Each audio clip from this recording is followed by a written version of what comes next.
दोस्तों नमस्कार। हनुमान बेनीवाल का एक बयान और मानो भारतीय जनता पार्टी को एक नया टास्क दे गया। जी हाँ, मैं बात कर रहा हूँ हनुमान बेनीवाल के उस बयान की जिसमें उन्होंने राजस्थान के सीएम के लिए एक नई उपाधि दी थी और उसके बाद कल से सोशल मीडिया पर भारतीय जनता पार्टी के पदाधिकारी, मंत्री और विधायक हनुमान बेनीवाल को मर्यादा का पाठ पढ़ाने लग गए। दरअसल मामला कुछ यूं हुआ, जयपुर के पास स्थित भैराना धाम में लगभग 40 दिनों से लंबा चल रहा आंदोलन, जिसमें 27 तारीख को राष्ट्रीय लोकतांत्रिक पार्टी के सुप्रीमो हनुमान बेनीवाल के नेतृत्व में एक बड़ा आंदोलन होता है और उस आंदोलन में हनुमान बेनीवाल का एक बयान जो काफी सुर्खियां बटोरता है, बीते 2 दिनों से सोशल मीडिया पे काफी ट्रेंड कर रहा है। नमस्कार, मैं हूं महिपाल डारा। आप देखना शुरू कर चुके हैं बोल हकीकत। यदि आप हमारे चैनल पे नए हैं तो इस चैनल को आप सब्सक्राइब जरूर कर लीजिएगा। तो चलिए मुद्दे की बात पे आगे बढ़ते हैं। दरअसल उसे सभा के दौरान हनुमान बेनीवाल ने राजस्थान के मुख्यमंत्री भजनलाल शर्मा के लिए एक नई उपाधि दी थी और जिसमें कहा था कि इनकी पूरी कैबिनेट है वो मूर्खों से भरी पड़ी है और ये इन मूर्खों के राजा है, इसलिए आज से मैं इसे एक नई उपाधि दे रहा हूं, मूर्खाधिराज। अर्थात मूर्खों का राजा जो है वो है मूर्खाधिराज। और इस उपाधि से, इस बयान से भारतीय जनता पार्टी मानो तिल मिला उठी। भारतीय जनता पार्टी के प्रदेश अध्यक्ष से लेके पूर्व प्रदेश अध्यक्ष, अल्पसंख्यक मोर्चा के पदाधिकारियों से लेके ओबीसी मोर्चा के अध्यक्ष, महिला मोर्चा के अध्यक्षों से लेके भारतीय जनता युवा मोर्चा के अध्यक्षों सहित तमाम पदाधिकारी और भारतीय जनता पार्टी के विधायक और मंत्रियों ने अपने अपने सोशल मीडिया हैंडल से अपनी खुनस निकालने का प्रयास किया और साथ ही हनुमान बेनीवाल को मर्यादा का और भाषाई ज्ञान सिखाने का प्रयास किया। तो सुनिए क्या था वो मामला जिसको लेकर इतना विवाद है जो बढ़ रहा है। सीधी उंगली से नहीं निकलता है तो उंगली टेढ़ी करनी पड़ती है। और भजनलाल को तो वो उपाधि आप दे दो जो मूर्खों का सबसे बड़ा राजा होता, मूर्खाधिराज। आज राष्ट्रीय लोकतांत्रिक पार्टी की तरफ से साधु संतों के सानिध्य में मैं भजनलाल जी को उपाधि देता हूं कि जितने भी मूर्ख उनके वो राजा है और वो मूर्खाधिराज है। जैसा कि आपने सुना कि हनुमान बेनीवाल किस तरीके से भारतीय जनता पार्टी के मंत्रियों के लिए, राजस्थान सरकार के मुख्यमंत्री के लिए किस प्रकार की उपाधि का प्रयोग कर रहे हैं, इसको लेकर मदन राठौड़ ने बड़े तीखे अंदाज में कहा कि राजनीति में भाषाई मर्यादाएं पता नहीं कहां खो गई है। शायद इनकी डिक्शनरी में ऐसे शब्द जो मर्यादित हों उनकी कमी आ गई है। और उन्होंने तो यहां तक आह्वान किया कि लोकतंत्र का चौथा स्तंभ मीडिया है, आपका ये कर्तव्य बनता है कि आप ऐसे नेताओं को इग्नोर करें, तभी इनकी अकल ठिकाने आएगी। इसके बाद शाम होते होते भाजपा के तमाम वो पदाधिकारी जिन्होंने अपनी भारतीय जनता पार्टी के जो शान में कमी आ रही थी उसके लिए अपने अपने सोशल मीडिया हैंडल से बयानबाजी की और हनुमान बेनीवाल को नसीहत देने का प्रयास किया।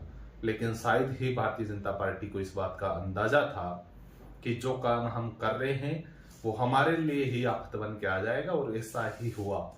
हनुमान बेनीवाल के खुद के आधिकारिक सोशल मीडिया हैंडल से बार बार इस तरह की पोस्टें आई जिसमें भारतीय जनता पार्टी के, चाहे वो शिक्षा मंत्री मदन दिलावर हों, चाहे भारतीय जनता पार्टी के अध्यक्ष मदन राठौड़ हों, और भी उनके हाल ही में एक चर्चित मंत्री गौतम दत्त का भी वो ऑडियो और ऐसी अनेकों पोस्टें उन्होंने अपने सोशल मीडिया हैंडल से जारी की और भाजपा से पूछा कि यही है आपके संस्कार जो दूसरों को सार्वजनिक जीवन की मर्यादाओं का पाठ पढ़ा रहे हैं, लेकिन आपकी स्वयं की पार्टी में इस प्रकार के पदाधिकारी, विधायक और मंत्री भरे पड़े हैं, तो इस पर आप क्या कहना चाहेंगे। ऐसे सामने से सवाल दागे तो शायद भारतीय जनता पार्टी ने यह नहीं सोचा होगा कि ये खुद के गले की फांस बन के रह जाएगा। भारतीय जनता पार्टी के तमाम पदाधिकारी इस बात को सोशल मीडिया पे पुरजोर तरीके से उठा रहे थे और इसी कड़ी में राष्ट्रीय लोकतांत्रिक पार्टी के पूर्व प्रदेश प्रवक्ता और वर्तमान में भारतीय जनता पार्टी के प्रवक्ता महिपाल महला ने भी अपनी टिप्पणी की और उन्होंने कहा कि हनुमान बेनीवाल का गोली और गाली का तो शुरू से संबंध रहा है और भारतीय जनता पार्टी हनुमान बेनीवाल के उस मुद्दे को किसी प्रकार से सीरियस नहीं ले रही है, केवल और केवल एंजॉय के तौर पे इसको देख रही है। तो शायद जनता ये पूछ रही है कि जब आप इतना सीरियस नहीं ले रहे हैं तो पूरी भारतीय जनता पार्टी इस बयान को लेकर इतने वीडियो और इनकी नसीहत के पाठ पढ़ाने का काम क्यों कर रही है। जब आप सीरियस ही नहीं ले रहे हैं तो आपको इस प्रकार से इस मुद्दे को हवा नहीं देनी थी, लेकिन वो उनका आपसी मुद्दा है।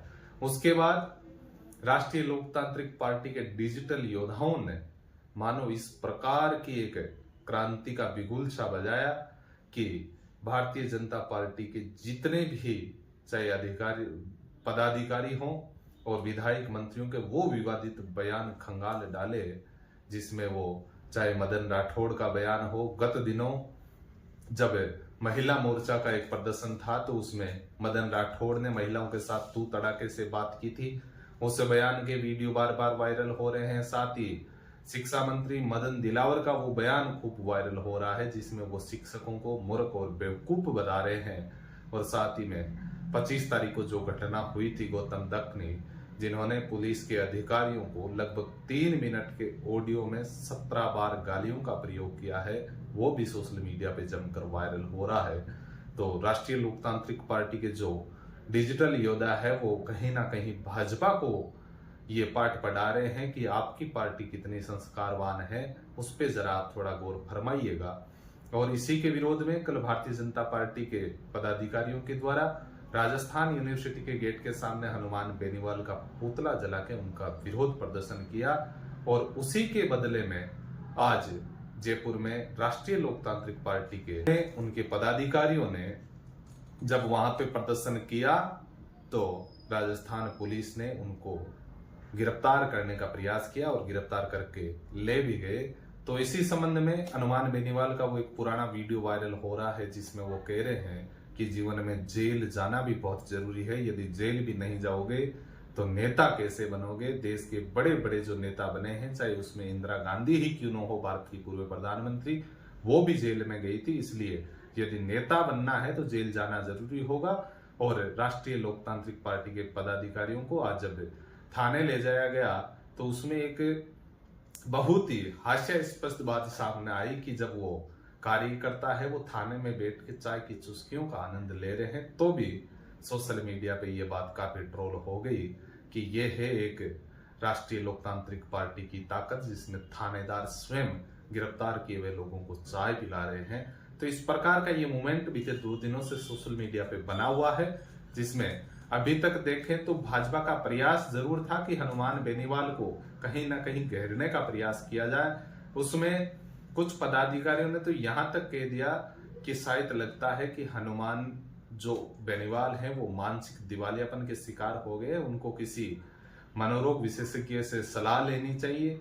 किसी ने यहां तक बोला कि ये नशेड़ी है, हर समय नशा करके रहता है, इसलिए इसको अंदाजा ही नहीं कि हम क्या बोल रहे हैं। लेकिन अब ये बयान उनके ही उल्टे पड़ रहे हैं। फिलहाल जो राष्ट्रीय लोकतांत्रिक पार्टी के डिजिटल योद्धा है वो इस पूरे मामले में अव्वल नजर आ रहे हैं। आपकी इस खबर पर क्या राय है आप हमें कमेंट बॉक्स में जरूर बताइएगा। यदि आपको ये वीडियो पसंद आ रहा है अपने प्रियजनों के साथ, अपने मित्रजनों के साथ इस वीडियो को आप शेयर जरूर कीजिएगा। Thank you.